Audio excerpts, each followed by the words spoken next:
Hoje estaremos estudando o capítulo 15 do Evangelho segundo o Espiritismo e que tem por título Fora da caridade não há salvação.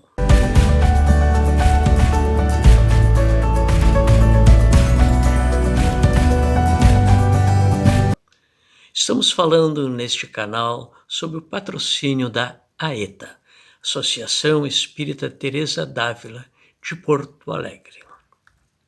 Iniciaremos com uma pequena oração, agradecendo ao Pai de amor, justiça e bondade, pela nossa encarnação, por esta oportunidade que temos de nos aprimorar no sentido da perfectibilidade, aquela solicitada por Jesus a todos nós.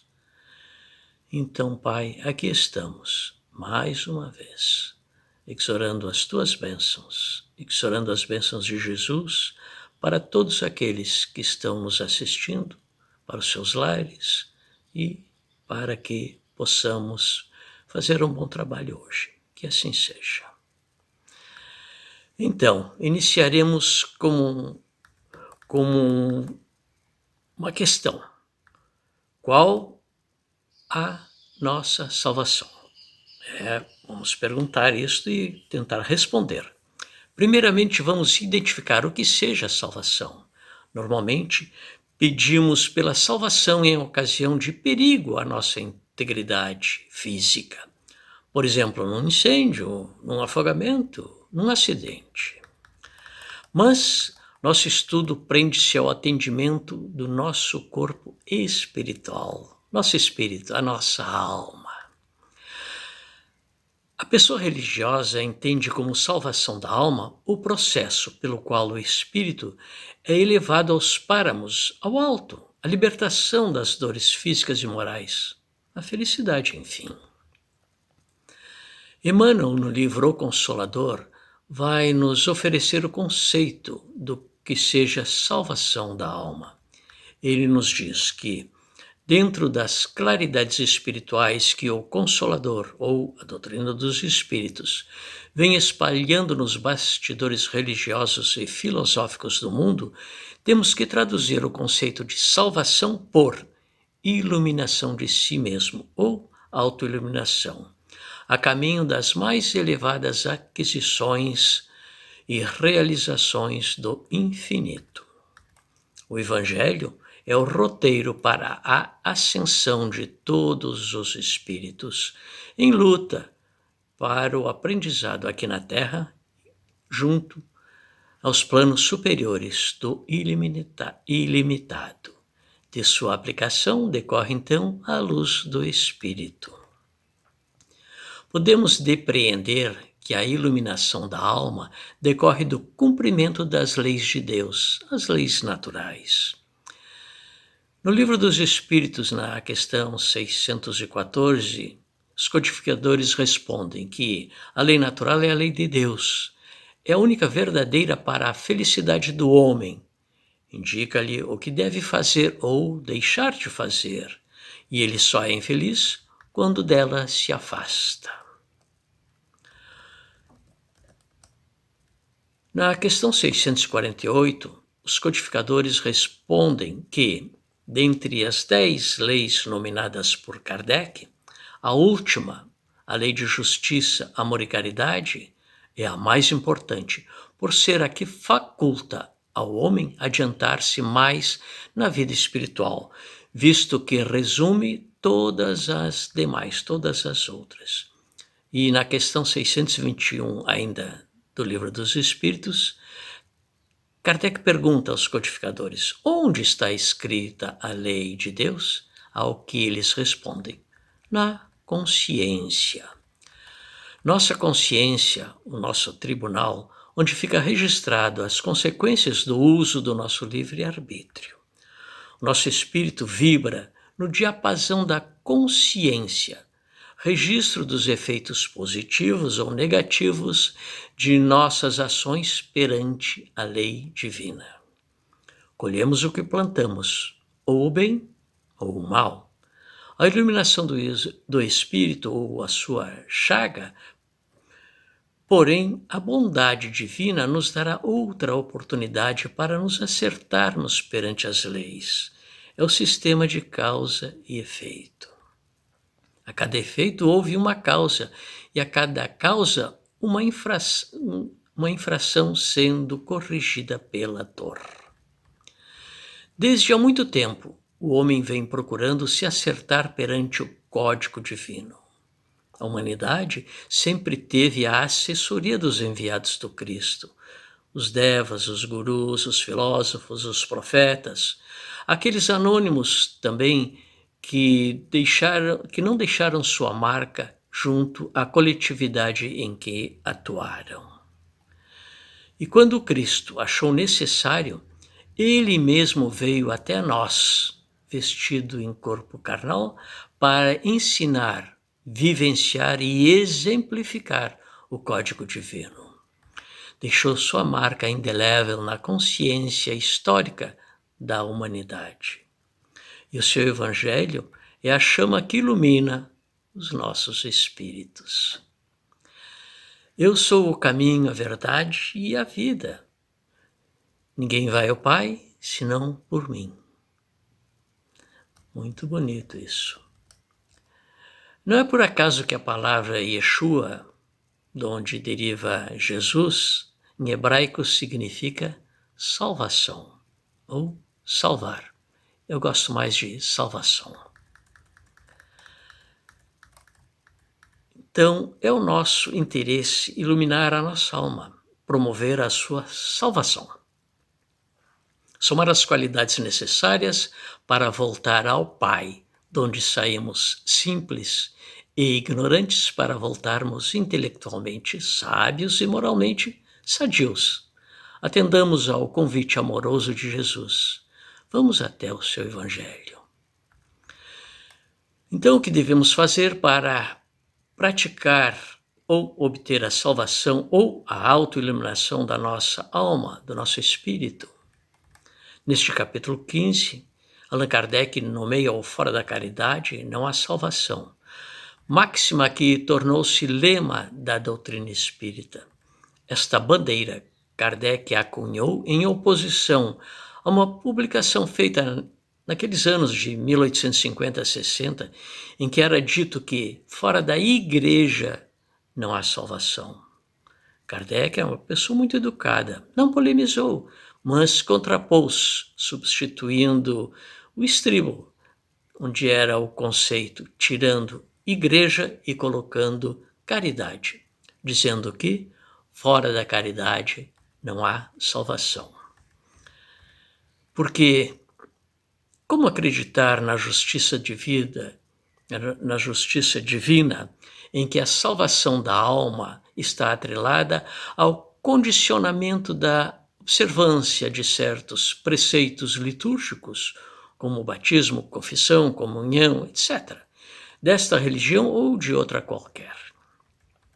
Somente seus adeptos receberiam a iluminação redentora? Ou se seus seguidores praticassem determinados atos, ou mesmo, quem sabe, pagassem um estipêndio, conforme havia antigamente? A doutrina espírita, em absoluto, proscreve qualquer religião, desde que esta faça de seus professantes homens e mulheres de bem.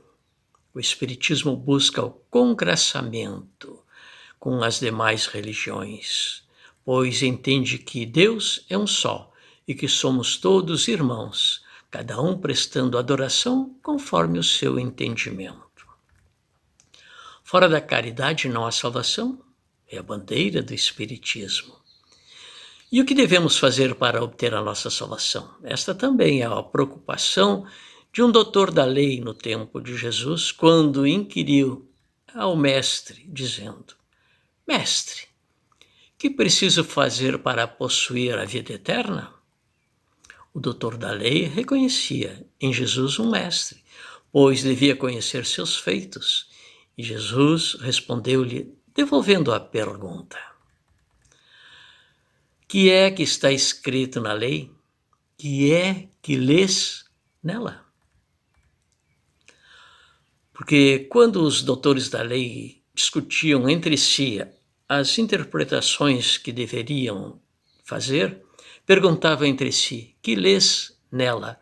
Para desta maneira aquilatar o entendimento do interlocutor. O doutor da lei respondeu a Jesus: amarás o Senhor teu Deus de todo o coração, de toda a tua alma, com todas as tuas forças e de todo o teu espírito, e a teu próximo como a ti mesmo.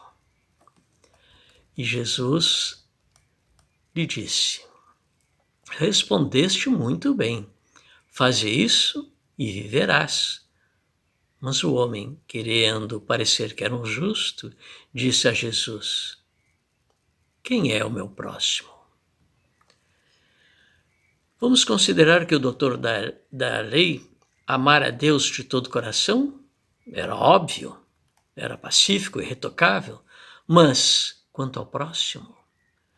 Talvez o doutor da lei estivesse em dúvida consciencial, pois os demais irmãos, os gentios, os não-judeus, não eram dignos também da salvação? Ou só os da raça, os irmãos, os hebreus mereceriam a salvação?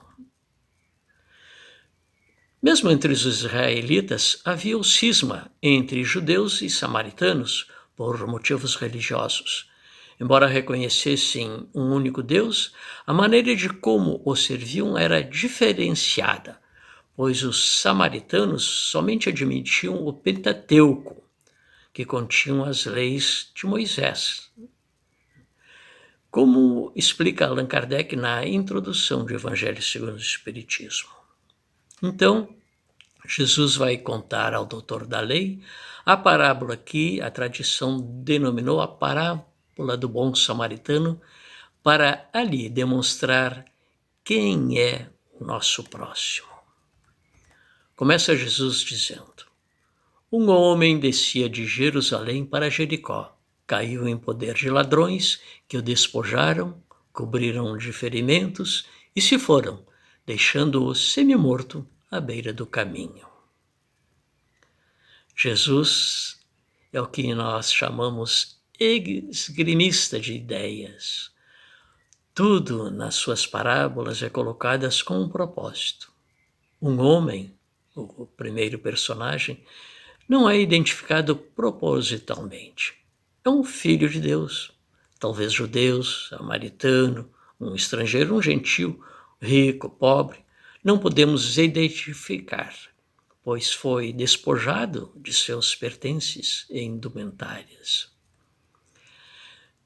E Jesus disse que ele descia de Jerusalém, a cidade do templo, local da adoração, para Jericó, a cidade dos negócios. Esta pessoa deveria estar abalada, pois descia do seu eu divino para a materialidade, né? Tornara-se invigilante. Como nós, quando deixamos levar-nos pelos prazeres fúteis em detrimento de conduta reta, somos assaltados por seres que sintonizam com a baixa frequência das nossas atitudes. Os malfeitores representam o mal que atinge aquele que se afasta de Deus, como nós, possivelmente. Aconteceu em seguida, disse Jesus, que um sacerdote, descendo pelo mesmo caminho, o viu e passou adiante. Um levita, que também veio àquele lugar, tendo-o observado, passou igualmente adiante. Jesus coloca mais dois personagens: o sacerdote, a pessoa que deve ser o representante de Deus junto ao povo, o seu mordomo. Mas, como disse Jesus, ele também descia, afastava-se de Deus. Viu o homem assaltado, semi-morto, e passou adiante. Não teve misericórdia. assim também agiu o levita. Levita, que era um ajudante no templo, vendo o pobre homem, também passou adiante. Nem o alto prelado quis macular suas mãos, nem o servidor do templo. Mas, continua Jesus, um samaritano que viajava, chegando ao lugar onde jazia aquele homem, tendo-o visto, foi tocado de compaixão. O samaritano viu os olhos da alma, né? É o quarto personagem. Esse samaritano viajava. Suponhamos que devia estar a negócios. Tendo visto o homem, foi tocado de compaixão. Seu coração foi sensibilizado pela dor do homem, pelo próximo, pelo irmão. Aproximou-se dele, deitou-lhe óleo e vinho nas feridas e as tratou. Depois, pondo-o no seu cavalo, levou-o a uma hospedaria e cuidou dele. O samaritano não sabia, nem se preocupou saber quem era aquele homem que ele estava atendendo. Se estrangeiro, se senhor, se escravo, se judeu. Não. Partiu para a ação, movimentou-se, aproximou-se e tratou dos ferimentos com o que dispunha. Naquela época, azeite e vinho eram usados no tratamento de ferimentos. E o samaritano devia ter feito algum esforço também para colocar o homem semi-morto sobre o seu cavalo. E foi a pé, cuidando para que o homem não caísse da alimária, né? Ele levou o próximo e seguiu ao seu lado até a hospedaria. Cuidou dele até o dia seguinte.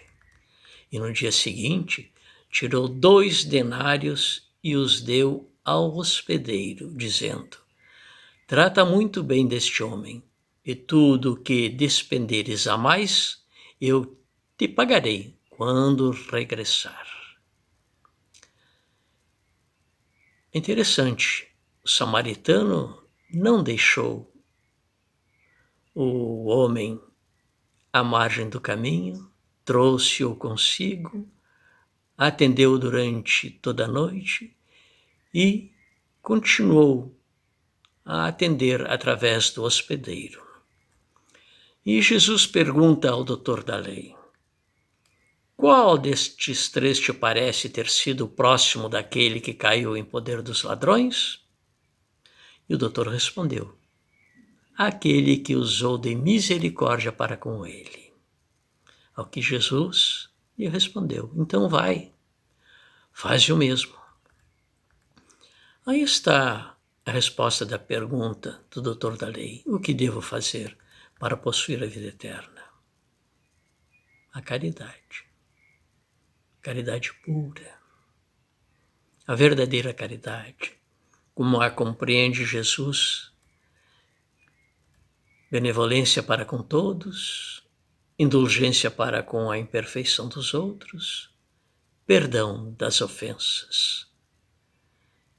Aqui na nossa casa espírita a gente diz que é o BIP, benevolência, indulgência, perdão. Kardec, no item 3 deste capítulo 15 do Evangelho segundo o Espiritismo, ele nos fala o seguinte: toda a moral de Jesus se resume na caridade e na humildade, isto é, nas 2 virtudes contrárias ao egoísmo e ao orgulho. Em todos os seus ensinos, Jesus aponta essas 2 virtudes como sendo as que conduzem à eterna felicidade. A salvação da alma ou do espírito, tal como nos orienta Emmanuel em O Consolador, é o processo de autoiluminação em que os caracteres virtuosos são trabalhados dia a dia, procurando a transformação daquela má qualidade em uma boa qualidade, que atenda aos preceitos crísticos. Kardec ainda nos lembra: verdadeiramente não se pode amar a Deus sem amar o próximo, nem amar o próximo sem amar a Deus. Logo, tudo que se faça contra o próximo é o mesmo que fazê-lo contra Deus. E poderemos acrescentar: tudo que fazemos em favor do próximo, fazemos em respeito a Deus, em atendimento aos seus mandamentos. Não podemos amar a Deus sem praticar a caridade para com o próximo, conclui Kardec. Todos os deveres do homem se resumem nesta máxima: fora da caridade não há salvação. Então, para conseguirmos a salvação, a vida eterna ou a autoiluminação, não é necessário filiarmos-nos a determinada agremiação religiosa, seguir determinados preceitos, seguir Jesus. Basta praticar a caridade, sendo de ordem monetária, se estiver ao nosso alcance, dentro da premissa que não saiba a vossa mão esquerda o que faça a vossa mão direita. Praticar a caridade sem ostentação. Ou então, como qualquer um pode, praticar a caridade moral. Um abraço, um ombro amigo, uma visita, um conselho, se for bem acolhido. Como nos diz Kardec, a caridade está ao alcance de toda a gente, do ignorante como do sábio, do rico como do pobre, e independe de qualquer crença particular. O livre-arbítrio existe, pois, efetivamente no homem, mas com um guia, a sua consciência, nos disse um espírito familiar. Na revista de 1864, há um discurso do presidente da Sociedade Espírita de Marrennes, muito bonito e muito apropriado a este nosso estudo. Nós vamos ler um trecho dele. Ele nos diz assim: uma circunstância que contribui poderosamente para o seu desenvolvimento do Espiritismo é que ele não é exclusivo de nenhuma religião. Sua divisa, fora da caridade não há salvação, pertence a todas e é, ao mesmo tempo, a bandeira da tolerância, da união, da fraternidade, em torno da qual todos podem ligar-se sem renunciar à sua crença particular. Começa-se a compreender que é um penhor de segurança para a sociedade.